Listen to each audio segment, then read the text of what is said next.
I took a step out the door. My first breaths of fresh air in hours outside the nightclub in the active streets of Chicago. The windy city greeted me with a sharp, cold winter breeze. Men had been buying me drinks all night, and after hours of that, I was plastered. My God, was I plastered. A notification buzzed, letting me know my Uber had arrived. I angled my head away from the breeze as I stumbled across the street. Hurrying, I opened a car door and tried to get in. Embarrassingly, the driver yelled, "Wrong car!" in the nicest tone you could muster for someone unwanted getting into your car. I rushed out, feeling the heat of embarrassment flush my face. As I continued walking and looking around for my actual ride, I grew disoriented. My head spun, and I realized I had left my phone in my purse, which was still in that stranger's car. Anxiety and fear gripped me. I felt completely lost and vulnerable in the cold, dark streets of Chicago. I found taxis, but had no cash. Clubs and bars were closing, and I couldn't get back in without my ID. Just then, a woman left a bar and noticed me shivering. She asked if I needed help. Grateful, I accepted her offer for a ride home. The drive was amazing. We had so much in common. If I wasn't straight, I would have been all over her. She dropped me off at my apartment, and I couldn't stop thinking about her. She seemed like she could be an amazing friend. Damn. I wished I had gotten her number. Days passed, and I found myself thinking about her daily. Maybe I should go back to that bar to see if I could run into her again, I thought, on my ride home from work. I reached my apartment complex doors and saw her waiting for me. I was happy to see her. I asked what she was doing there, and she asked if I had found my purse and phone. I replied, sadly, that I had not.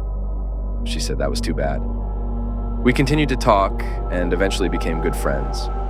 Too good of friends, to be honest.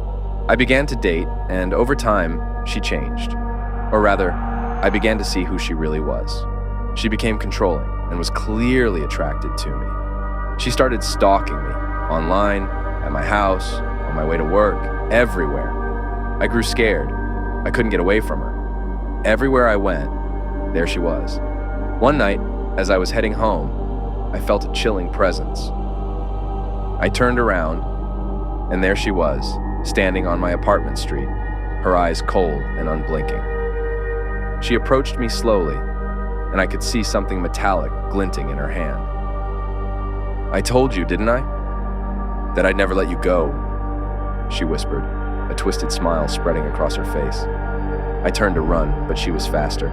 She tackled me to the ground, and I felt a sharp pain in my side. I screamed, but the street was deserted. Her face hovered inches above mine, her breath hot and ragged. "You belong to me now," she said demonically. I struggled against her, my heart pounding in my chest. I managed to kick her off and scrambled to my feet, running as fast as I could. I didn't dare look back, but I could hear her footsteps pounding behind me. Reaching my apartment, I fumbled with my keys, my hands shaking uncontrollably. Just as I got the door open, she lunged at me, grabbing my arm with a grip like cuffs. I screamed again, desperate for help, but there was no one around to hear. She shoved me inside, slamming the door behind her. The look in her eyes was one of pure madness. "You think you can just ignore me? Leave me? Not after everything we've been through," she snarled, her voice dripping with venom. I backed away, trying to put distance between us, but she was relentless. Cornered in my own home, I was suffocating. She raised the knife, and I knew I had to fight for my life. With a surge of adrenaline, I grabbed a nearby lamp and swung it at her. The impact stunned her just long enough for me to run to the bedroom and lock the door.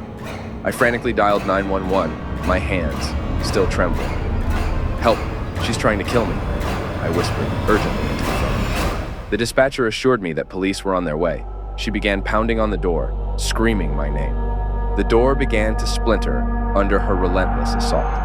She continued kicking until a hole formed. She stuck her head through, pushing her way through the tight hole as blood ran down her arms and to stomach from all the exposed wood splinters. This was a scene from a zombie movie. As sirens wailed in the distance, I braced myself for the worst. Just before I was going to begin dismobilize her, the front door burst open, and the police rushed in, pulling her out of the door. her screams filling the air as wood splinters cut into her. Even as they dragged her out, her eyes never left mine. "This isn't over," she shouted. "I will find you." I collapsed on the floor, shaking with relief and terror. The nightmare was over for now, but her final words echoed in my mind, leaving me with the chilling realization that she might one day return.